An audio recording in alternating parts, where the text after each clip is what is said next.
¿Crees que la OTAN hizo bien en hacerle caso a Trump al aumentar el 5% de gasto para la defensa? Mira, el problema es que la OTAN no está haciéndole caso a Trump. Esto es muy fácil decirlo y es muy fácil presentarlo como si tal fuera el caso. Evidentemente Trump quiere que los países de la OTAN aumenten el gasto en defensa desde el anterior mandato en el que estuvo cuando hizo algunos numeritos aterradores en reuniones de la OTAN. Y la vez pasada la OTAN le dio el capotazo. Sí, hombre, sí, como tú digas. Trump tenía la tonta, sigue teniendo la tonta idea de que se paga a la OTAN. Tiene una ventanilla en la OTAN que dice pago de cuotas. Entonces llega Pedro Sánchez o Macron o Starmer, llegan y pagan la cuota, ¿no? La mensualidad del club, como si fuera el club, el gimnasio al que vamos. Esa es la idea que tiene Trump y no se le han podido quitar de la cabeza en todos los años que llevamos con esto, que ya son casi 9 años, ¿no? Entonces, no, es el gasto militar. La OTAN desde que se fundó tenía un objetivo de un gasto, una proporción del gasto militar eh, con respecto al Producto Interno Bruto de cada uno de los países, para no poner una cuota que hoy un país pequeño como, no sé, Eslovenia no puede pagar lo que paga el Reino Unido, que es un país económicamente mucho más fuerte, ¿no? Entonces es un porcentaje del Producto Interno Bruto. Y ahora que se presenta la posibilidad de aumentar, se presenta la propuesta de aumentar al 5% del Producto Interno Bruto el gasto militar de los países que están en la OTAN porque quieren estar.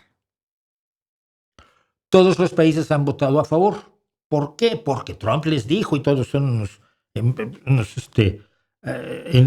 entenados de Trump. No, porque sabemos que Rusia ha aumentado su peligrosidad conforme Vladimir Putin va enloqueciendo, conforme va viendo que no se pudo hacer dueño de Ucrania, conforme ordena que su televisión todos los días diga dónde se van a lanzar las armas nucleares rusas contra Madrid, contra Londres, contra París, contra Roma y contra Múnich y Berlín, por supuesto.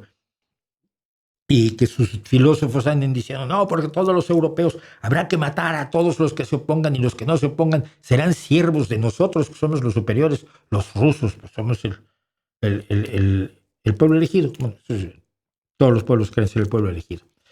Al aumentar la peligrosidad clara de Rusia y una retórica belicista, más acciones reales de desinformación, y vamos a hablar de algunas de ellas, pues ahora todos estuvieron de acuerdo en aumentar el 5%. España dijo, pues sí, vamos a aumentar el 5%, pero de aquí al año al 2030 pues yo no puedo.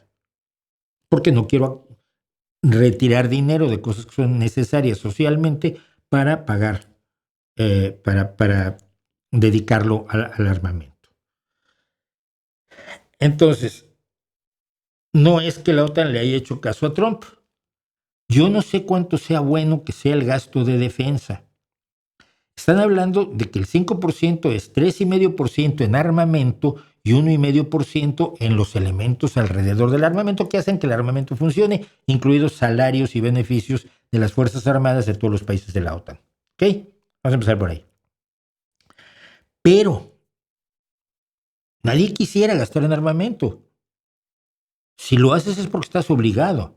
¿Cómo gastar en cerraduras en tu casa? Si tuvieras la plena certeza de que nadie se va a meter en tu casa, no gastarías en cerraduras. O en perros guardianes, o en alarmas, o en lo que tengas, ¿no? Depende de dónde vives. Entonces, no es que a nadie le guste el gasto en armamento. ¿Qué pasa? Hay dos problemas aquí. Primero, hay grupos, sobre todo en la izquierda, que es la izquierda antiguamente soviética, antiguamente marxista, que es totalmente anti-OTAN, porque la OTAN se oponía al designio ruso de expandir el comunismo por el mundo y entonces la OTAN era su enemigo ideológico. Punto. Todo lo que fuera a impedir que el comunismo se apoderara del mundo según lo ordenaba la Tercera Internacional de Lenin y los designios de Rusia en su expansión, cuando le decían a los capitalistas que los enterrarían, pues, obviamente la izquierda marxista, la izquierda prosoviética estaba en contra de la OTAN porque la OTAN era su enemigo histórico, su enemigo en cuanto a designios históricos. Y se quedaron en el viaje muchos y hoy, cuando Rusia es una amenaza existencial, como lo han dicho los servicios de inteligencia europeos, pero ya no es comunista, de todos modos siguen en lo mismo. No, muera la OTAN, cierra la OTAN, salgan de la OTAN. Podemos estar pidiendo que España salga de la OTAN, etc. Yo no creo que sea sensato eso. Pero sobre todo, esas izquierdas no han levantado la voz. Las izquierdas y las derechas, como Trump o como Abascal y esta gente, no han levantado la voz de que el gasto de Rusia en defensa, no, en armamento, en inversión militar o en gasto militar es del 7% de su Producto Interno Bruto y está creciendo día a día. Oye, si tú no quieres la guerra, yo tampoco la quiero, vas a la embajada rusa con tu pancartita y dices, baja del 7 al 3%. Vladimir. No lo hacen. ¿No es raro? Simplemente vamos a pensar, ¿no es raro? Si no quieres que la OTAN gaste el 5%, pues menos querrás que Rusia gaste el 7%. Pero no estás protestando contra Rusia, estás protestando contra la OTAN.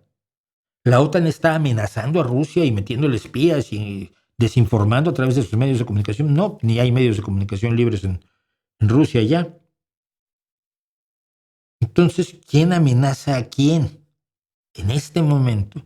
¿Y quién ha tenido guerras en los últimos 20 años? Desde el inicio del siglo XXI, la mayor cantidad de guerras las ha emprendido Vladimir Putin. No voy a decir que Rusia, los rusos son gente excelente, pero Vladimir Putin ha emprendido 5 guerras, dos en Chechenia, en Georgia, en Moldavia y en Ucrania. Y en Ucrania una guerra que ya va para 11 años, que empezó en 2014, no nos hagamos tontos, con la ocupación de Crimea y el falso levantamiento, falso alzamiento de grupos separatistas en la zona del Donbass, que lo hemos visto aquí mismo con las confesiones de los soldados rusos, que no había tal levantamiento popular, era todo organizado por el ejército ruso que entró a generar el conflicto del Donbass. Bien, contado todo eso, creo que la OTAN hace bien en aplicar el 5%. Pues sí queremos sobrevivir, pero qué mal que haya que hacerlo. Es la respuesta que querías, ¿no, verdad?